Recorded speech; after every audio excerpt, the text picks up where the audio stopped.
Hello everybody, good day, happy morning, good evening, whichever time you're watching this. I'm sorry for not uploading in a long time. Don't really have any excuses for that, but I'll be trying to get a new speed paint out soon. So in today's video, is not a speed paint. I decided to do a shading tutorial for hard shading. Hard shading is sometimes also called cell shading, but in my eyes, there are slightly different techniques, and this is only on hard shading, which is where you add color, and in cell shading, you block on color and then erase holes in it to create shading. So hard shading is a popular shading choice. Other shading options could include painting or soft shading, for example. Some artists do mixed shading where they do both soft and hard shading on the same picture. I don't often do hard shading, but I like its general look, so I decided to use it on the sandwing that I needed to draw for some ode art. So as you can see, I've already started on the sandwing, but I'll walk you through all the steps to hard shading. So before you start, make sure you have your character fully lined and colored. Then what I do, and maybe if you want to, you can put those lines and colors into a folder. Next, create a folder, and then add a layer in it titled Shade 1. Set this layer to multiply. You can choose the layer mode in this little box over here. So the program I'm using is Manga Studio 5. It's relatively cheap for a drawing program, but some other options if you want a free drawing program or maybe a different one. For example, there's Mendabag, I believe it's called, and for a slight price, but I think you can also obtain it for free. There's Paint Tool Sci, both of which I've heard good things about. All those programs have about the same sort of options, so they will most definitely have a multiply layer mode, even if it might not be in the exact same places in the program I'm using here. So you change the layer mode from normal to multiply, and reduce the opacity to like 50%, for example, at first. See, at 100%, it's not very nice looking, but as you diminish the opacity, it creates a nice look. So just change the layer to around 50% at first, and then choose some colors to shade with. So always remember, shading with black is never a good idea. This is because shading with black can make a layer look very dried out and toneless. For example, if I was to change this to a gray, this layer to gray, you can see how the picture loses a lot of life and texture. So shading with gray or black can work in some pieces, but as a general rule, try to shade with colors instead. For this option, I chose a bright pink. When you're doing like soft shading, I would not recommend using a super saturated pink like this one here, but for hard shading, it works perfectly. So, in order to do hard shading, you pick a spot that would need to be darkened by a light source. In this case, I'm shading the sandwing's arm scales. So just take your pen tool or any tool that is completely opaque and start to fill in the areas that need shading.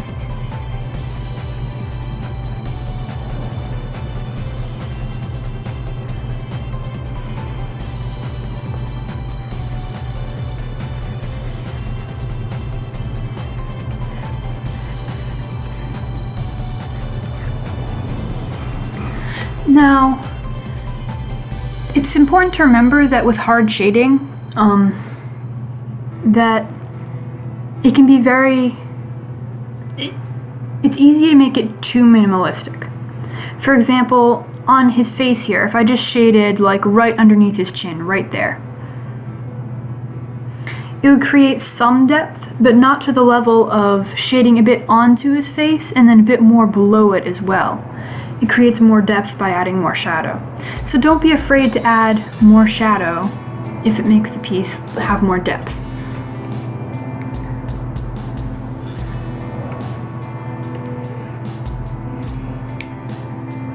And remember, you can always use the eraser.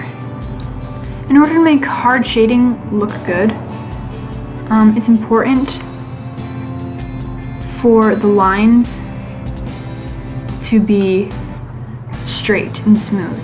Wobbly lines do not look good on hard shading. If you're new to digital art, getting smooth lines can be very difficult. Most programs come equipped with stabilizer. This will be located in many different areas, but in Manga Studio 5 it's located right under the tool. So the stabilization delays the lines, which lets you draw them smoother. So they can really help when creating smooth lines.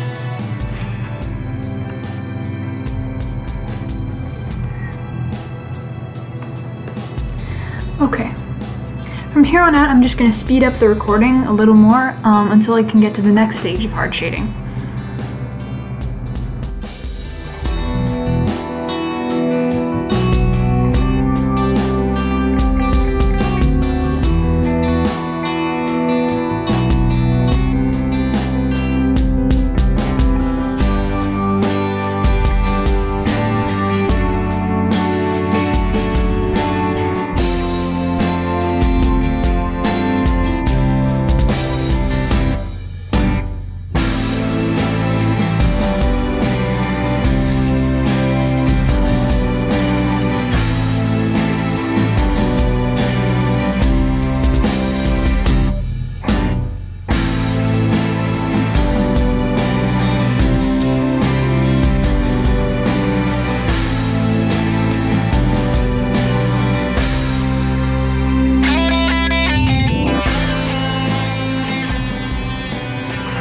Okay then, so I've completed the first stage of hard shading. From here on, I'm going to do the next stage, but first, I'm going to adjust the colors. So for hard shading, you can always pick one color to go with initially, but if you want to adjust the color later, it's pretty simple. You just lock the layer transparency, choose a very large brush, in this case I'm using a size 1000, and choose another color. I chose purple, so I'm going to see how this looks, and if I like it better. Here I can switch with the undo buttons back and forth to see which version I like the most.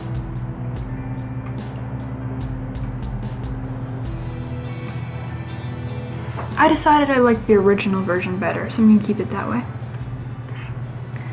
So the next step is to create another layer, also change it to multiply, and use the same color as before in order to deepen the shadows. So I'll start on this dragon's face.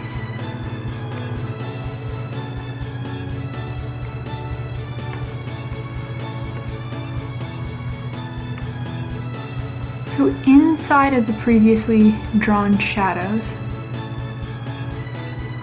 I use the same color to darken them.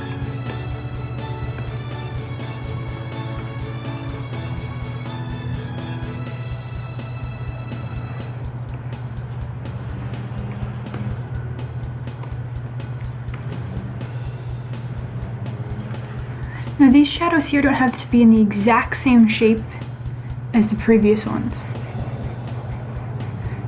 or on all of the previously made shadows. just in areas that you think that need to be darker.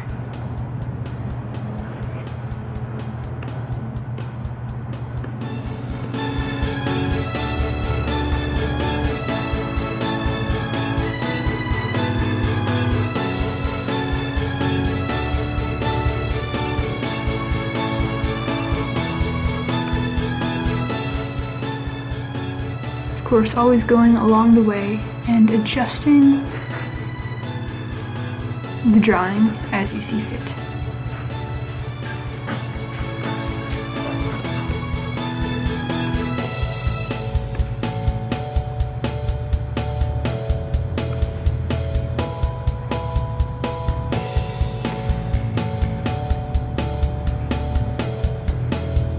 Once again, I'm going to speed up the recording during this stage. There's really nothing more to it than just repeating this again.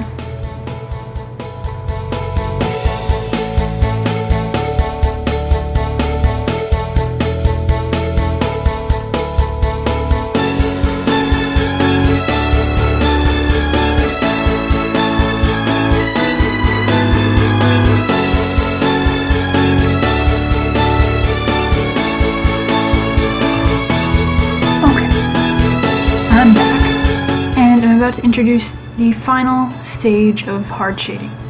Now this stage is completely optional, and not everyone who does hard shading does it. But what I do is I take an airbrush, still the same color, still on another layer, still set to multiply, and I start to darken the hard shading with the brush.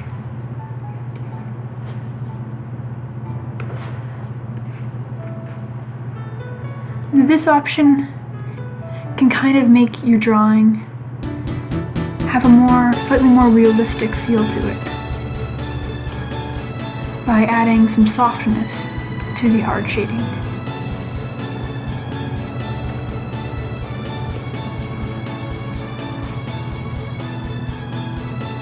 So you can see the difference here. I like doing this because it's more similar to my usual shading style, and I think it creates some more depth in the picture, but it's completely optional.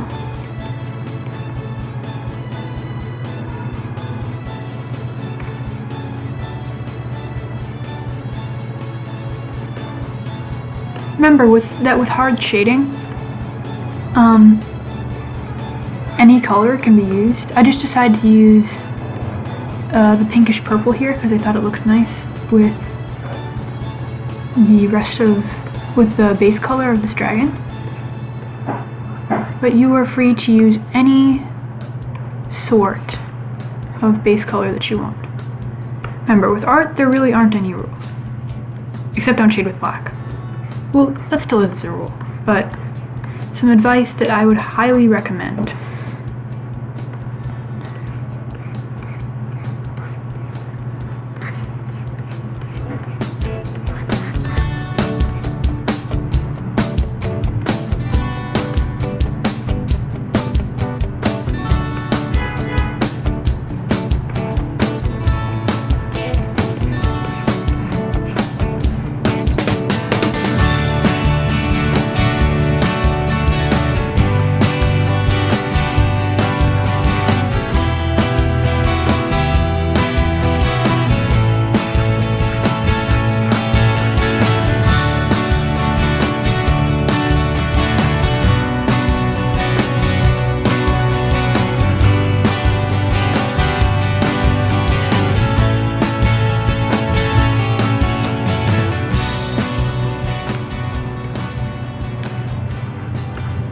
So, thank you for watching. Stay tuned for the rest of my videos, which are hopefully coming out soon. Please like the video and subscribe if you haven't already. I really do appreciate it. And remember, you can find most of my art on my Instagram, which is Alaska_Icewing. Thank you for watching and have a nice day.